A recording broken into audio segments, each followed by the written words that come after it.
Okay, so you want to invest your money, you live in the UK, but you're not quite sure where to put it? Well, stick around because today I'm going to share the ideal order to invest your money for financial freedom, and it all starts with step number one, which is to build an emergency fund. This is absolutely the first thing that you should do before you think about anything else, and this is why. Firstly, an emergency fund is going to help you cover any of life's unexpected events without any effect on your day-to-day spending. This could be things such as your car breaking down, or maybe even your PC packing up, which seemed to have happened to mine last week. Another thing you can use your emergency fund for is basically your own insurance policy in case you lose your job unexpectedly and you need to go and find a new one. What's going to happen with your emergency fund is that's going to be able to cover your bills, and there will be less pressure to rush into a job that might not necessarily be the right fit for you. And finally, which is most important, having an emergency fund is going to significantly reduce your stress when it comes to money, because for me, knowing that I have a backup of cash actually allows me to go ahead and spend and invest my money with confidence,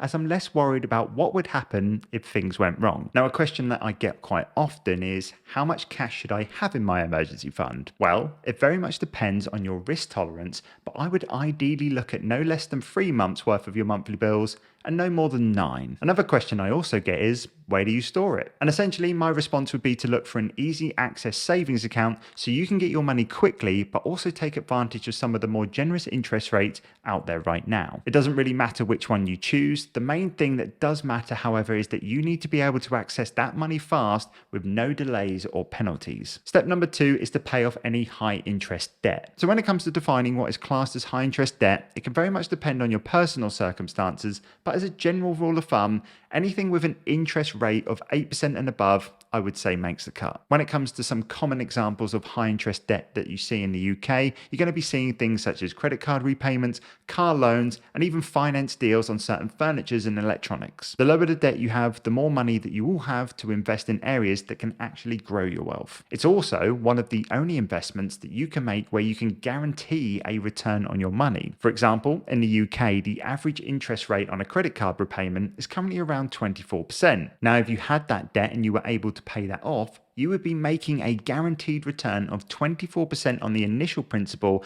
and it will become interest that you will no longer have to be paying in the future. A common observation that gets pointed out in conversation of high interest debts is, where does a mortgage repayment fall into all of this? And my response would be is that I class these as more lower interest debts, but overpaying is definitely beneficial, and I am going to talk about that shortly. But first, let's get into step number 3, which is going to be to match your employer's pension contribution. If you have a job in the UK and you earn more than £10,000 a year, you will be auto-enrolled into what is called a workplace pension. This is something that your employer legally has to set up, and whilst you do have the option to opt out and get a little bit extra money every single month, I actually highly suggest against doing this.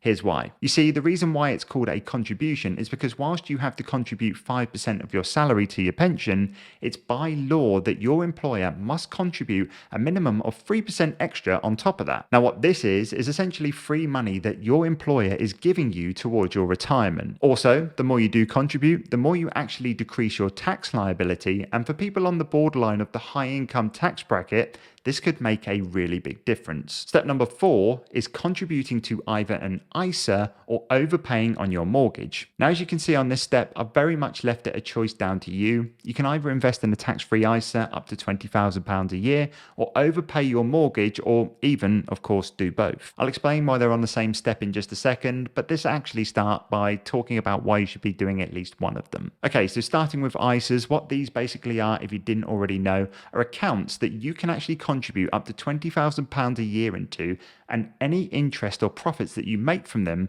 will always be completely tax-free. There's a few different ISAs out there that you can actually get. You have savings, stocks and shares, lifetime, and innovative finance ones.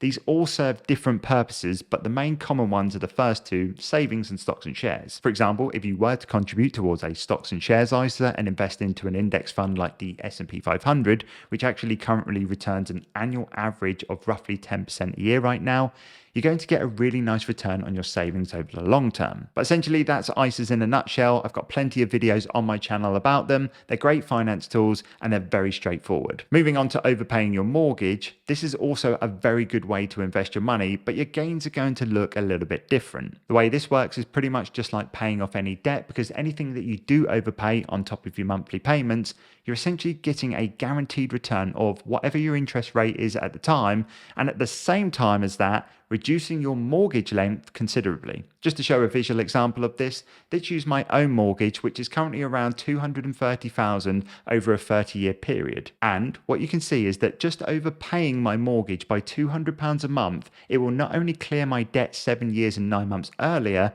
it will also save me an extra £56,930 in interest, given that my mortgage rate stays the same throughout the whole period. And just like stocks and shares ISAs, this is another great way to significantly improve your financial position in the world, but the one you choose is going to be very personal to your current life situation, which is actually the reason why I have put these both together, because when it does come to which one to prioritize, there will be no same answer for everyone. Another reason why they're on the same step, I think, is because subconsciously, I know how much of a debated topic this is, especially on YouTube, and I just don't have the energy for a war in my comment section right now. I think people will argue what is best for years to come, but when it comes to my take, it's as simple as this. As long as you're doing either one or the other, or of course both, whichever you choose will have a net positive return on your wealth in the long run. Now, step number 5 is to pay off your low interest debt. So earlier I said that I would class high interest debt as anything 8% and over. Well, you probably guessed that low interest debt is generally considered anything 8% and under. One of the most common forms of what I would class as low interest debt is a student loan. I know they have certain tiers and the interest rate does vary between them, but right now I think that the highest rate is currently at around 6.9%. Now, of course, with your low interest debt,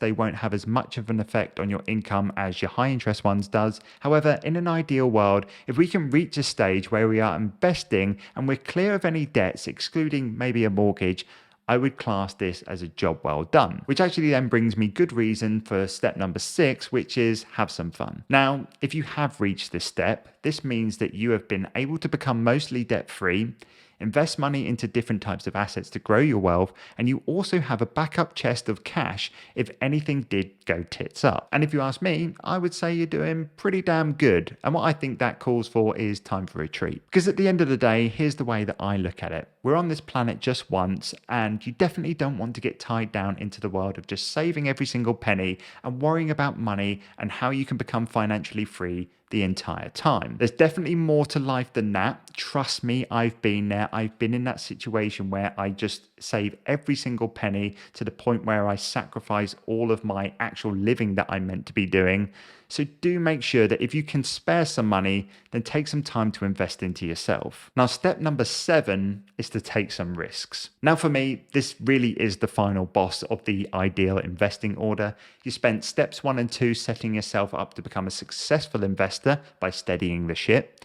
Steps 3, 4, and 5, you're strengthening your financial position in the world with low risk, long-term investing and increasing your income by eliminating debt. And in step number 6, you've rewarded yourself and you're making sure that you enjoy the fruits of your hard work when it comes to your money. And at the end of that, this then all leads to you now where you finally have the opportunity to start taking some risks with some more speculative investments. Now, unfortunately, for a lot of people that don't understand the optimal order for investing, this step always seems to be step number 1 for them, and that's normally the people that you will hear talking about how investing is a complete loser's game. However, hopefully after watching this video, you can clearly see that investing and allocating your money in the right order, you can create some solid financial building blocks that allows you to take these kind of risks with little to no impact on your long-term wealth. Now, let me answer the question of what types of investments I'm actually even talking about here. Well, the big ones that I would class in this day and age are investing into individual companies on the stock market, and of course we have crypto. I have invested in both of these areas in particular. I've had some nice wins, but I've also had my fair share of losses, but ultimately it doesn't matter because it's such a small allocation of my income that ever goes into something like this. It's okay to take risks in life, even with your money, but just remember, this is only okay if you've made sure that you're completing all of the following steps before. I really hope you found this video helpful. Thanks for watching.